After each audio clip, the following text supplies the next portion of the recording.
Okay. A little bit of a surprise. We're calling the meeting of the Facilities Committee to order. It's August 6th, 2014. About 8:30 thereabouts.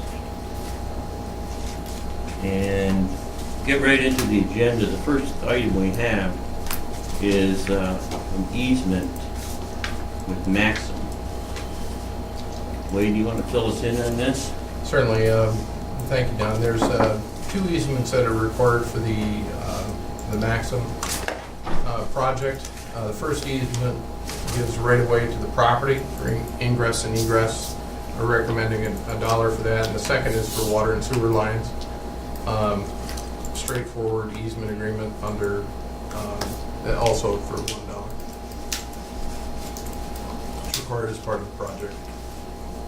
We have water and sewer lines out there. Not to that site, no. They're pretty close, though. They're right there at 37, and they also come down the access way there next to the river.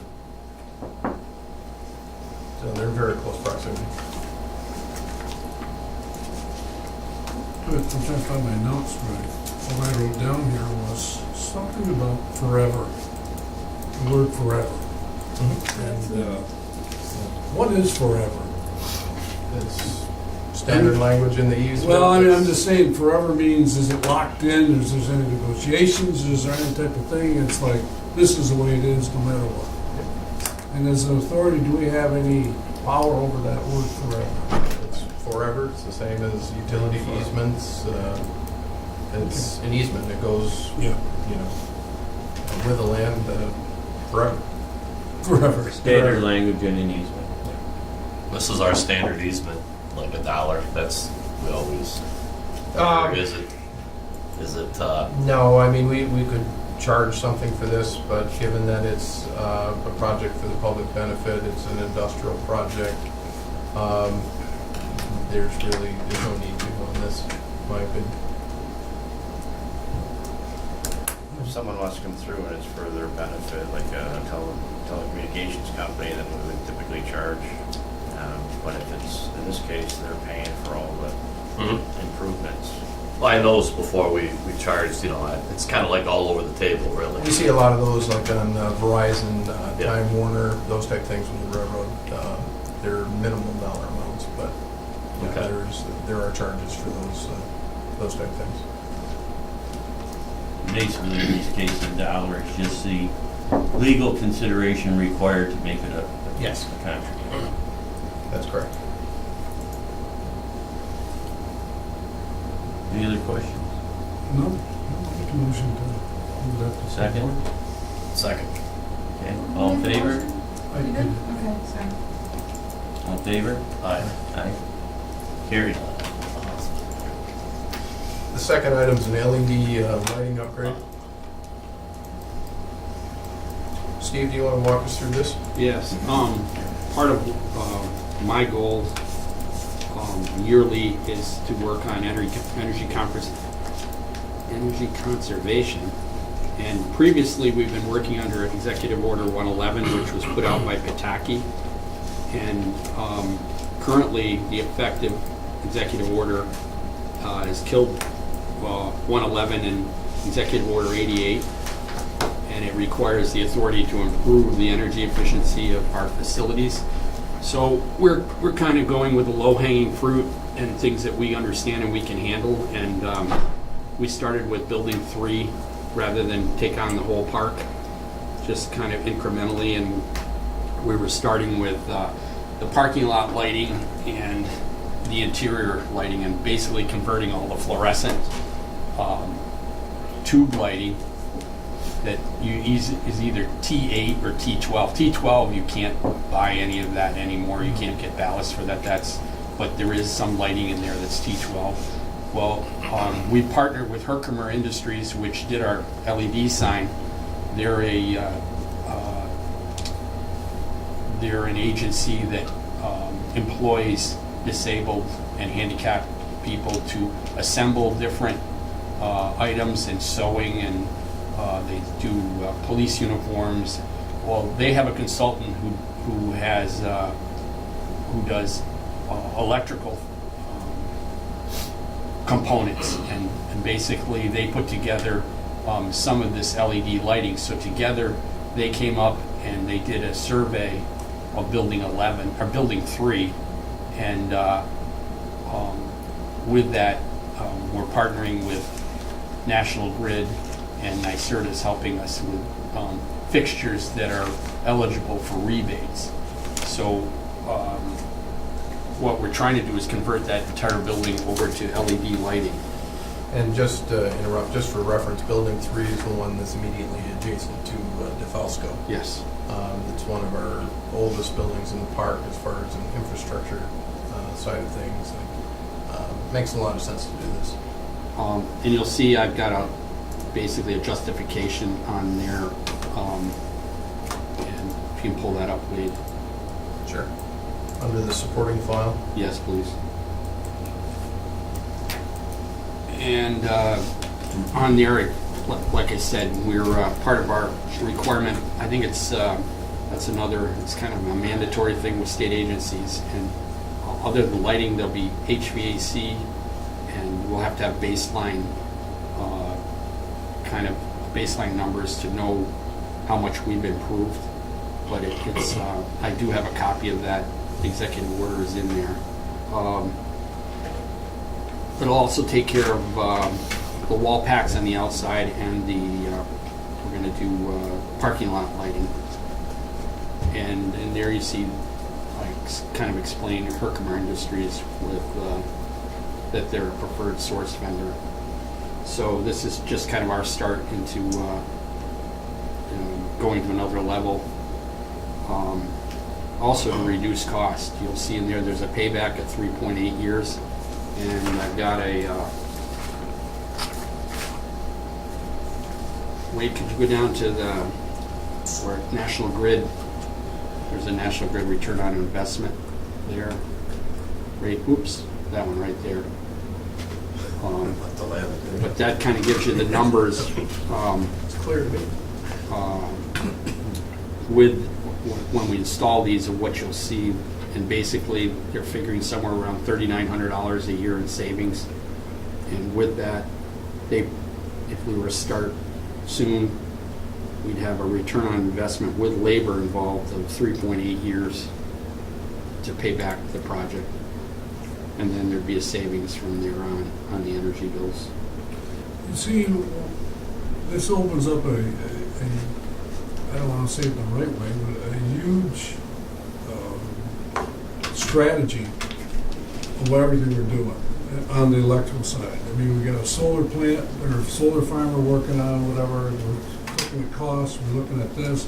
We're looking at another company, how to light the bridge, the different lighting capacity, all those type of things, whatever. Obviously, it's beneficial two ways: cost savings and environmentally type of things that you do.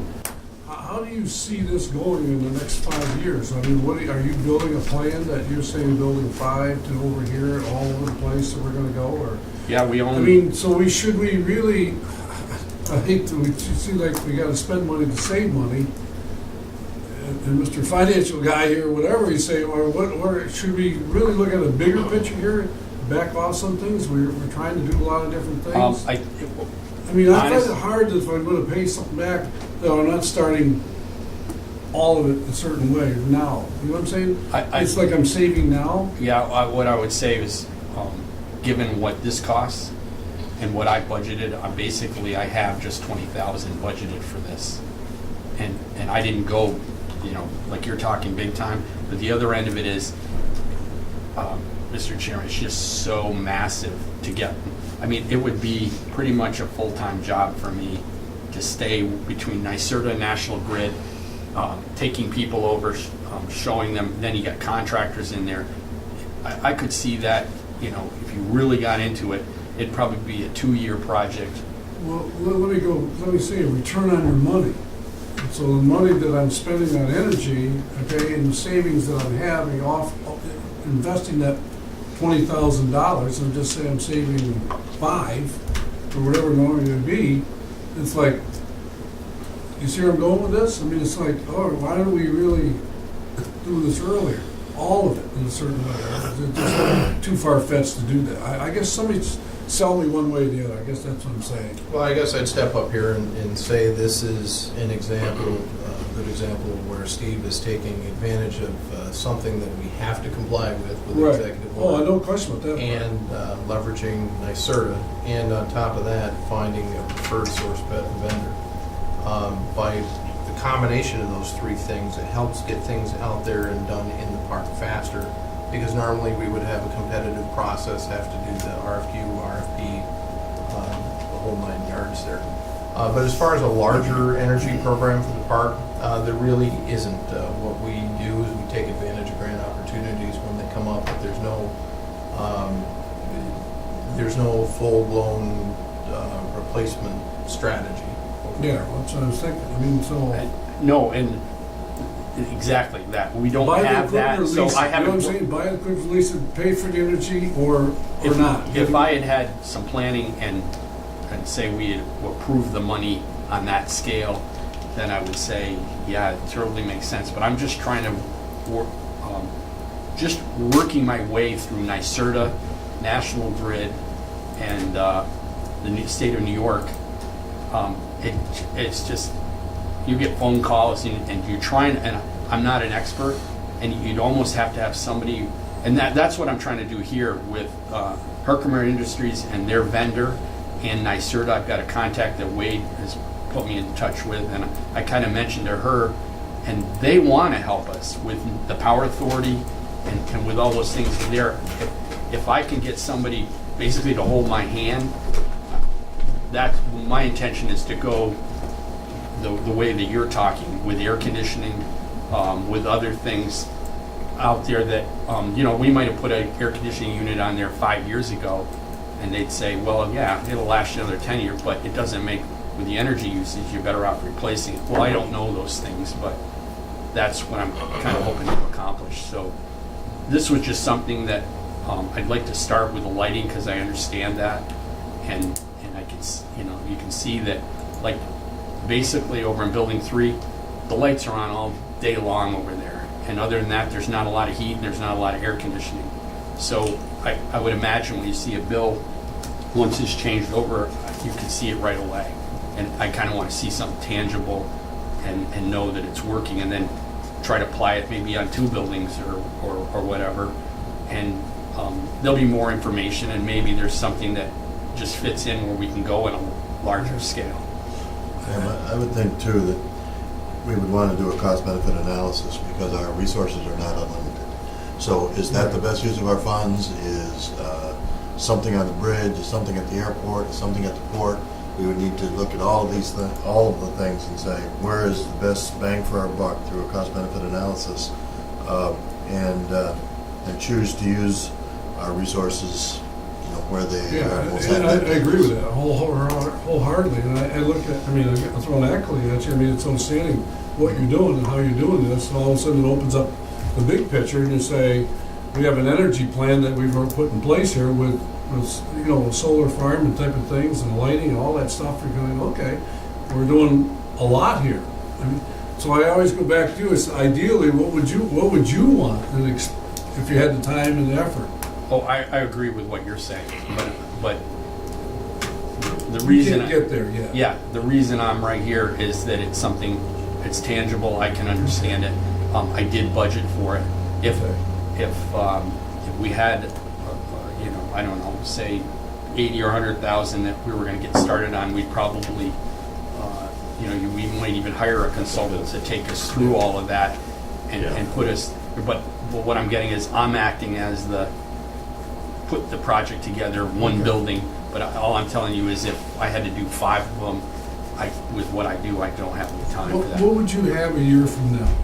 You're sitting here, what's the next step a year from now? I would say come budget time in November and December, we look at maybe, and see how this went, and look at possibly 2 buildings. Maybe there's a step back where we may have to take a process of, maybe with help of the Power Authority. I think there's things out there that are basically free, because the Power Authority is under a mandate to help with these things. Yeah. And they may we may pay the upfront money and they may reimburse us for, a study of these buildings. And they were talking, and Wade knows a little more about these, but there's issues such as sub-metering and things that get pretty complicated that, okay, as long as we've met A, B, and C by what we're required to do to begin with, it's kind of what gets measured gets done. So if we know what we need and where to go, but I don't want to come to you and just say, I want 80,000 and we're just going to pick 3 buildings there. I kind of really want to have a specific plan toward that goal. Okay, let me see, I got this part right. We got a solar farm that we're basing on energy that we're consuming now. And as a 20-year plan, we're going to lose or save so much money. But then the other part of the thing that's happening is we have another plan that's using cost-effective energy consumption level one of these. So the level of profitability, okay, savings on the solar farm Exactly. will not be the same. It'll be better. Savings, it'll make the solar farm look better because you're bringing down, you're not, The original cost. that money that, so it's you're gonna save- you're enhancing, and I don't know by how much, or I don't know how quickly, but Okay. all I do know with these things, the longer you wait, like they have cost of waiting in some of these things, so Yeah. if we waited a year, it goes down. Of course, those numbers are put out to entice us, and that's that. I should get into it. And what you're saying and what Steve's saying, I think it'd be prudent for this board to, next year at budget time, if we're looking ahead, like you said, I think we should include some money in there to hire a firm to come in here and do that study for us. The entire energy study, and there again, they're gonna have a little bit more expertise with our solar, the solar panel thing in such situations where they can lead us down and save your time too. And Fred can tell you, monthly, utility bills are just such an unknown with us. I mean, we have a rough I idea. sign those checks. Yeah, well, Yeah, it's well, amazing. but if we can come to a place in 6 or 7 years, I mean, maybe sooner, to where we've got a great handle on what we've done, to where we've minimized that, we can focus on other things. Oh, sure. Because I know that our utility and our energy that we're using for the whole thing isn't up to standards of where it should be. And that's kind of where we're trying to go with this. But I can't, just to get there Okay. at that scale right now is, Well, we're here to criticize. No, no, We're no. here to accolade. But I'm just you trying to tell seriously what you're doing. So I'll move that motion down. Second. All in favor? Aye. Carried. Move on, next agenda item. This is the Worley Parsons Yeah, let's- contract. Let's talk about this in generalities first, and then we'll talk specifics, if that's all right, Don. Sure.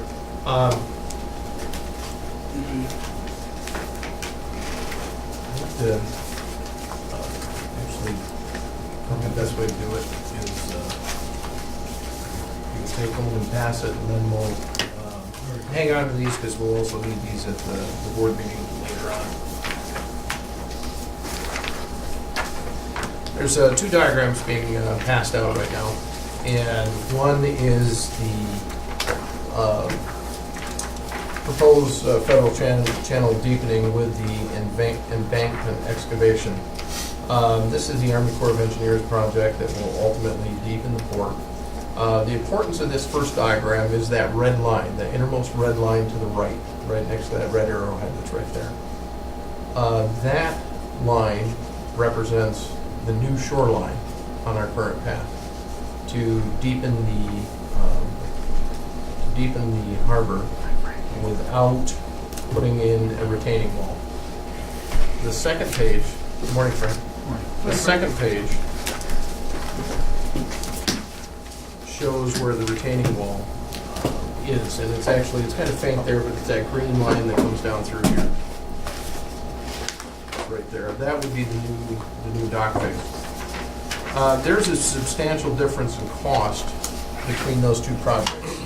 If you put in the dock wall, the retaining wall, you have to excavate a lot less material, so there's savings on the federal side.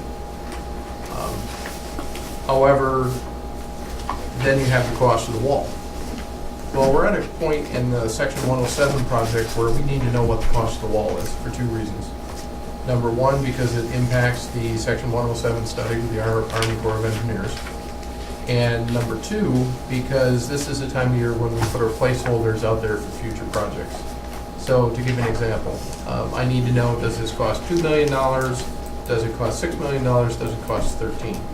So there's various programs that we would submit to be able to fund that dock wall. And ultimately, the reason that we're doing this is to gain efficiency at the port. Well, on that top page, if you eliminate one of the salt pads, so you can dock a ship, that has the opposite effect of what we're intending. So, put a little bit more context with this. We called several engineering firms. Steve called some, I called some. Not everybody does dock engineering. It's pretty specialized work. So it's not something that you can call our normal go-to engineers. We got some referrals, and we found a couple of companies that did it. Of the 3 firms that actually did it, 2 of them declined because we're on a pretty tight time schedule. And the third was a highly qualified firm that said, yes, we can do it, and it's going to cost $29,840, and that's Worley Parsons. What this will tell us, this will give us the cost estimate for what that 800 feet of sheet piling costs, and we'll be able to get our placeholders and be able to relay that information to the Army Corps of Engineers. Now, one of the things that we do not have an answer yet on this, on the upside, we may be able to count this as our match with the Army Corps of Engineers project because it is related to that. But there is no guarantees on that at this point. I think I hit the main points. Steve, is there anything I'm leaving out there? No, just to know that we do have a budget figure that we put in there for this of 100, what was it, 120,000? Oh, 120,000 in the capital Yeah. project. And is this engineering estimate usable for actually construction?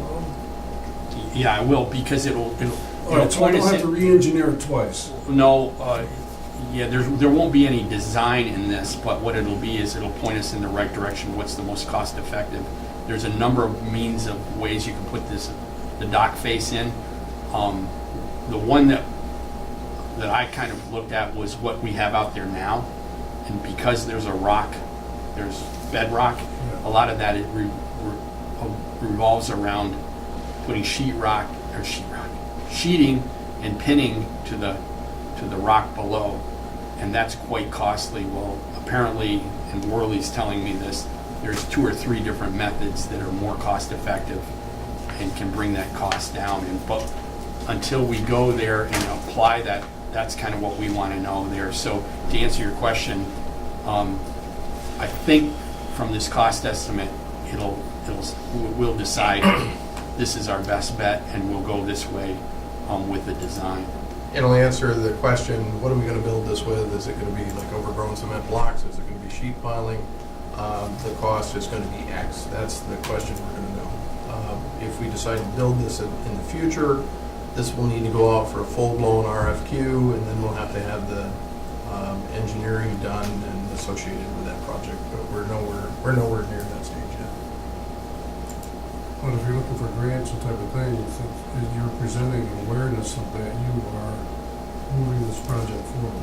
Right. It's a difference between having professional-looking conceptual-grade drawings and You're asking me what PowerPoint with some lines. you're asking me how much it's going to cost me. Okay. And this is kind of similar to what you were talking about with the energy, is that when all is said and done, what's out there is what we need. I mean, to just say we're going to just do the deepening and let them take part of the shoreline, and then we go, well, we'll worry about putting the dock in later.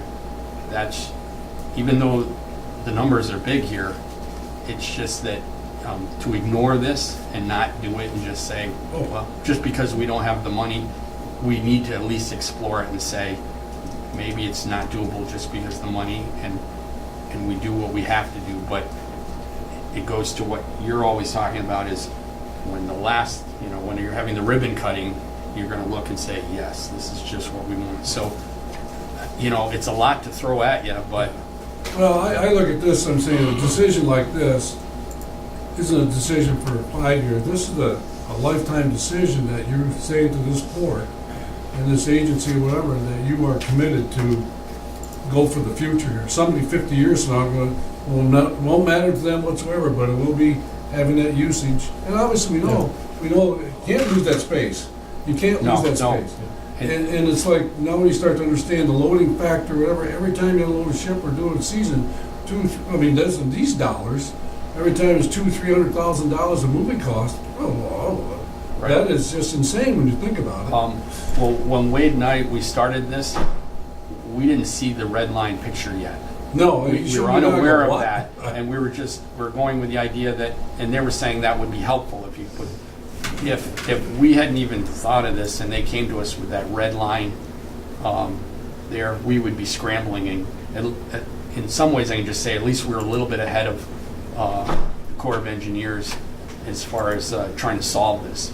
But if we hadn't even been talking this and that drawing came out last month, we'd be scrambling, we'd be going, well, in all honesty, to take that much shoreline versus deepening, I don't have a camera, but I gotta keep the shoreline. Salt pad's more valuable The too. salt pad would be more valuable than going deep, and that's not a good choice to have, so. So you'd ask what's included in this. Specifically, they're gonna look at all the as-built drawings, they're gonna look at the surveys, including the geometric and geotechnical and the bathymetric data, the depths.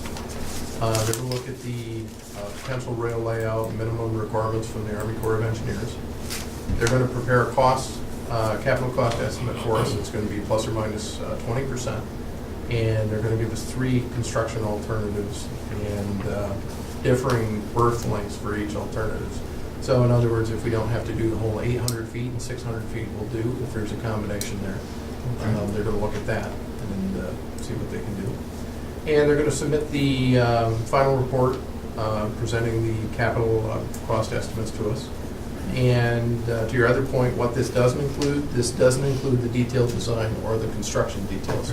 So you're not going to be able to take this at the end of the day and then hand it off to a firm and say, go build this. So, no, You're Aaron. gonna do that again. Yeah. Well, at least you have a general outline of where you're at. Right. And that's kind of order of magnitude. That's probably, my guess, that's probably going to be a couple $100,000 project done to design. Then some. Yeah. And then some. Did you say rail? You talking about rail bringing all the way down there? Well, one of the things, again, how much this costs makes a difference in how we fund it. So, for example, we couldn't just come up with $13 million to put up the dock wall and backfill. But we could come up with a combination of $2 million here, $2 million there, $2 million some other program. One of the things that came out of a discussion with DOT was why not put rail on the dock and have rail money help kick into the pot here, so that, while we have absolutely no need at this point for rail on this new section of dock, it's something that we should look at, because it might bring a couple $1 million to the table potentially that could help offset costs. So we're being creative, but we need to know what it costs.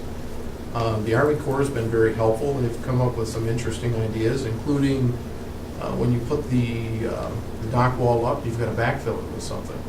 Well, we've got some very good material that was found in the contained type facility down there that could be mined and used to backfill there. So the pond area might get bigger at the end of the day in terms of smaller. So there's some various scenarios that present themselves, and Worley Parsons is going to look at that for us and get back to us. It's amazing you just said with, putting that dock in and using that stuff for backfill. I had dinner last night with a guy by the name of Stubby Stubbs that worked for the Corps of Engineers that did the original dredging on this, on the port. And we got talking, he said, I understand you guys are thinking about, expanding. And I said, yeah, and he mentioned that. He said, you're going to put a break wall up? And I said, well, that's going to talk about stuff. And he said, you could use some of that material to backfill. Yeah. So it was just amazing that they're talking about that. And Well, I think if you can go forward instead of go backwards you save yourself a lot of money in the end.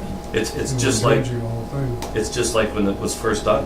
I mean, they had enough money to go to a certain point. Now it's time to go further down. Now, we did anything with the, as I look at this drawing, have we did anything with the city? Looks like that's gonna go right to that boat launch site. Have we did anything with the city about Yes. that or We not? have talked about this. So we're, They know Yeah, that they're we're up going to to say speed on the boat launch won't be affected. okay, so it kind of looked like we're going Yeah, right to the edge of that wouldn't boat like, launch.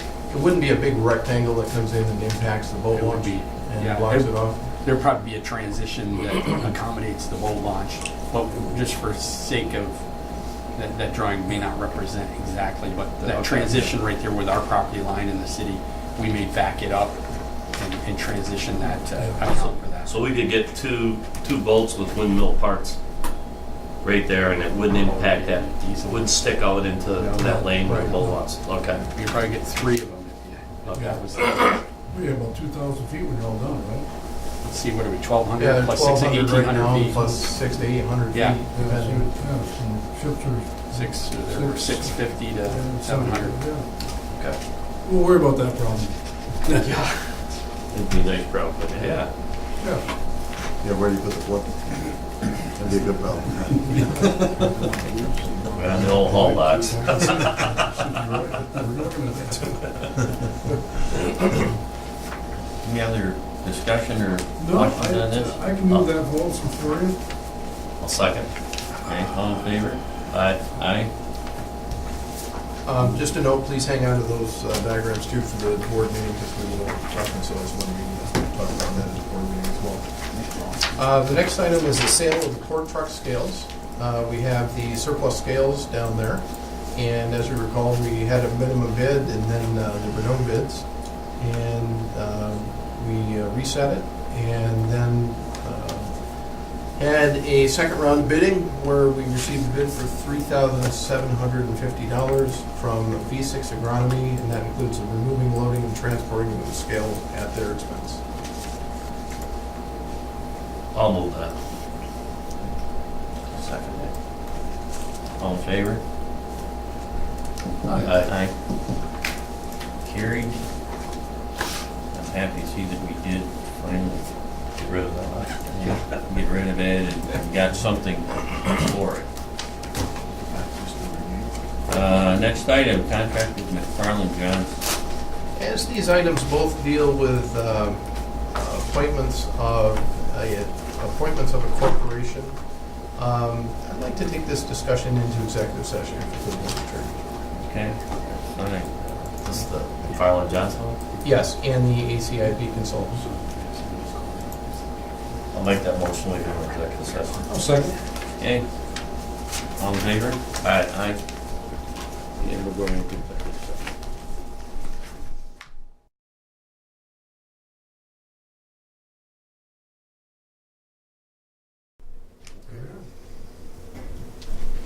Okay, we Just have, want to do the re-motion, so just so it's on the camera.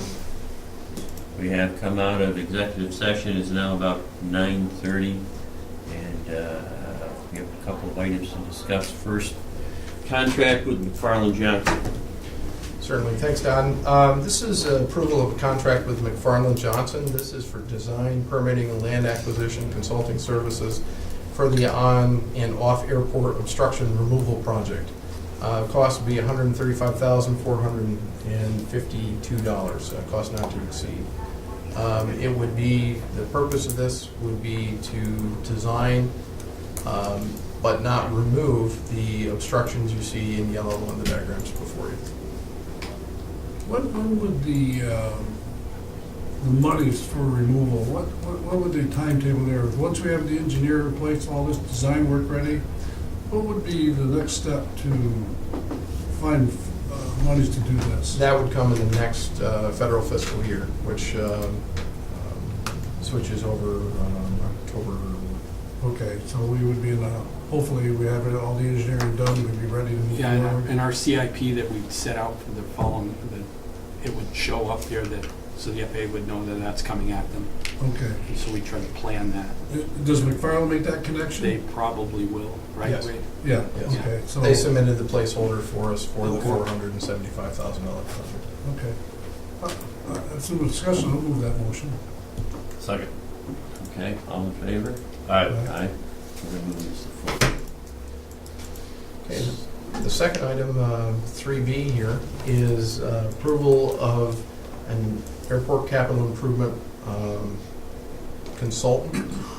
Just to recap here, back in July 2011, the authority put out a qualification under Advisory Circular 150/5100-14D for the purpose of finding qualified airport engineering consultants.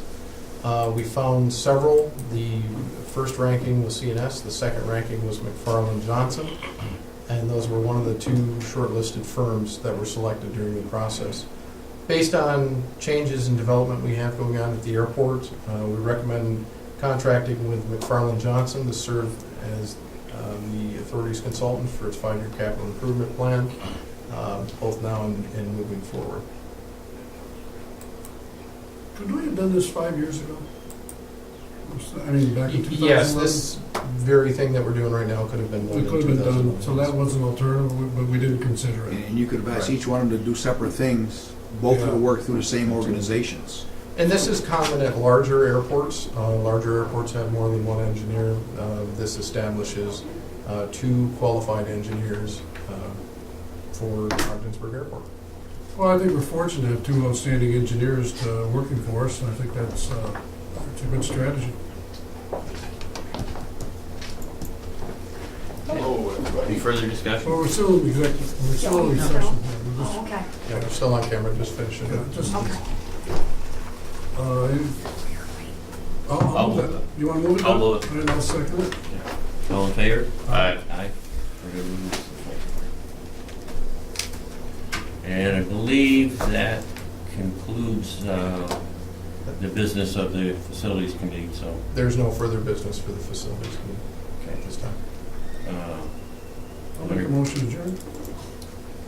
I'll second. Doug second. Amen. All in favor? all right. Okay. Thank you, good job.